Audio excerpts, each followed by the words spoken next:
ang sabi ng Panginoon ng mga hukbo.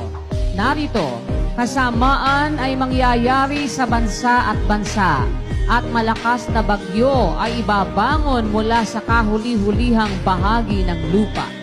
At ang mapapatay ng Panginoon sa araw na yaoy magiging mula sa isang dulo ng lupa hanggang sa kabilang dulo ng lupa. Sila'y hindi tataghuyan o dadamputin man o ililibing man. Sila'y magiging dumi sa ibabaw ng lupa. Yan ay pinapasapit ng Diyos dahil sa kasamaan ng tao, kapatid. Yang bagyo. Yun namang tidal wave, ang Diyos din ang gumagawa nun. Basahin natin yung Amos 9:6.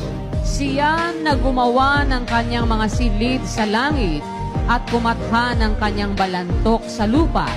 Siya na tumatawag ng tubig sa dagat at ibinubugso sa ibabaw ng lupa.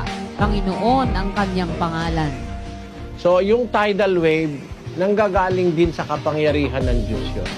Indol, galit ng Diyos yun eh.